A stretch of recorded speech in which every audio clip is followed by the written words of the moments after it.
নমস্কার, good morning. প্রত্যেককে 25শে বৈশাখের শুভেচ্ছা জানাই।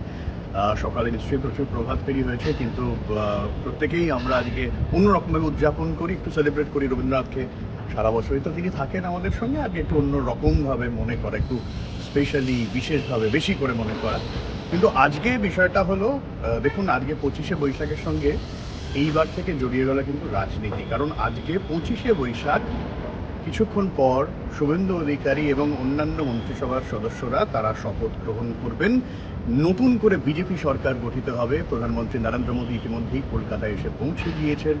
অমিত শাহ থাকবেন, একাধিক রাজ্যের মুখ্যমন্ত্রীরা থাকবেন। একেবারে হই হই টই টই ব্যাপার।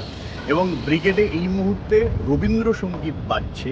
যে বিজেপিকে মমতা বন্দ্যোপাধ্যায় বহিরাগত বাঙালি সংস্কৃতির বিরোধী বলে দাগিয়ে দিয়েছিল, সেই বিজেপি সরকার যখন 25শে বৈশাখে শপথ নেয়, তখন নিঃসন্দেহে 25শে বৈশাখের রাজনৈতিক একটা তাৎপর্য তৈরি হয়। এবারে মানে বিজেপি সরকার দিনটাকে কিভাবে মনে রাখবে, আজকের ইংরাজি ডেটটা না বাংলা ডেটটা, সেটা তো পরবর্তীকালে বোঝা যাবে। যদিও সরকারিভাবে ইংরাজি ডেট মনে রাখাই দস্তুর, কিন্তু দুদিনই পালিত হবে এরকম একটা ধরে নেওয়া যায়। ফলে আজকে থেকে কিন্তু 25শে বৈশাখে একটা দলের প্রতিষ্ঠা, অন্তত বঙ্গ একটা সরকারের প্রতিষ্ঠা, গেরুয়া সরকারের প্রতিষ্ঠাই 25শে বৈশাখে, সেটা আরও জোরদার হয়ে গেল। এবং এই নিয়ে নানান রকম পরবর্তীকালে রাজনৈতিক চর্চা হবে, চর্চা হবে, এটা চলতে থাকবে। যে 25শে বৈশাখে কিন্তু এবার থেকে একটা রাজনৈতিক তাৎপর্যতার ব্যাপার। আমার মনে পড়ছে শ্যামাপ্রসাদ মুখোপাধ্যায় এবং রবীন্দ্রনাথের কথা, যেখানে কলকাতা বিশ্ববিদ্যালয়ে, আমি যদি খুব ভুল না করি, শ্যামাপ্রসাদ মুখোপাধ্যায় ছিলেন সর্বকনিষ্ঠ উপাচার্য আশুতোষ মুখোপাধ্যায়ের ছেলে। কলকাতা বিশ্ববিদ্যালয়ে সমাবর্তন অনুষ্ঠান হতো। সমাবর্তন অনুষ্ঠানে বাংলায় বক্তৃতা প্রথম রবীন্দ্রনাথকে দিয়ে করান শ্যামাপ্রসাদ মুখোপাধ্যায়, কারণ তখন ইংরেজিতে সেটাই দস্তুর ছিল। কিন্তু বাংলা ভাষায় সমাবর্তন অনুষ্ঠানে বক্তব্য প্রথম রবীন্দ্রনাথ ঠাকুর দেন কলকাতা বিশ্ববিদ্যালয়। বিশ্বভারতীর যখন প্রতিষ্ঠা হয়, শান্তিনিকেতনের যখন প্রতিষ্ঠা হয়, সেই জায়গায় দাঁড়িয়ে শ্যামাপ্রসাদ মুখোপাধ্যায় যথেষ্ট রবীন্দ্রনাথের সঙ্গে তিনি ওতপ্রোতভাবে জড়িত ছিলেন।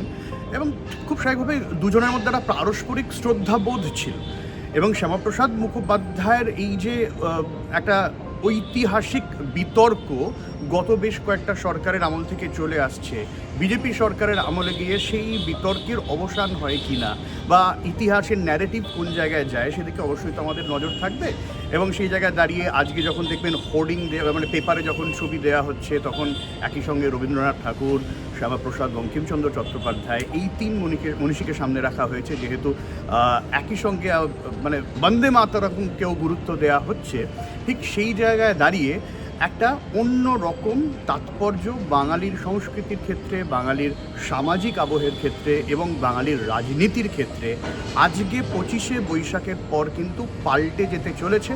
এবার এটা ভালো না খারাপ, সেটা তো আপনারা তর্ক করবেন, আপনারা চর্চা করবেন, আপনারা চর্চা করবেন। কিন্তু একটা যে পট পরিবর্তনের সূচনা 25শে বৈশাখে হলো, এটা খুব ইন্টারেস্টিং। এবং যারা বাংলার সমাজ চর্চা করেন, রাজনীতির চর্চা করেন, যারা রাজনীতির ছাত্র, আমরা যারা সাংবাদিকতা করি, তাদের কাছেও কিন্তু অত্যন্ত গুরুত্বপূর্ণ। যেখানে বাঙালি সংস্কৃতিকে প্রাধান্য দিয়েই আজকে বিজেপির এই শপথ গ্রহণ অনুষ্ঠান, যেখানে ওই অবাঙালি ট্যাগ লাগানোর অভিযোগের যে দীর্ঘ চেষ্টা হয়েছিল, সেখান থেকে অনেকটা দৃষ্টিভঙ্গির পরিবর্তনের সূচনাও বলা চলে। এবং সেই জায়গায় দাঁড়িয়ে যে দলটা একটা বাঙালির হাতে তৈরি, সেই দলটার ওপরে এইরকম ট্যাগ কেন লাগানো হলো, কী কারণে লাগানো হলো, কেন লাগলো, এটা তো চর্চার বিষয়। কিন্তু আবারও বললাম, 25শে বৈশাখ আজ, আর বিজেপির শপথ গ্রহণ অনুষ্ঠান, ব্রিগেডে রবীন্দ্রসঙ্গীত এই মুহূর্তে বাজছে। প্রচুর মানুষ রবীন্দ্রসঙ্গীত গাইতে গাইতে, প্রভাত ফেরি করতে করতে তারা ব্রিগেড সভার দিকে যাচ্ছেন। এবং একই সঙ্গে রবীন্দ্রনাথকে কেন্দ্র করে বাঙালির রাজনৈতিক আবর্তও কিন্তু একটা তৈরি হচ্ছে, যা নিয়ে পরবর্তীকালে চর্চা হবেই এবং প্রত্যেক বছর হবে, এটা নিশ্চিত। বাংলার আওয়াজ, বাঙালির আবেগ, জি 24 ঘন্টা।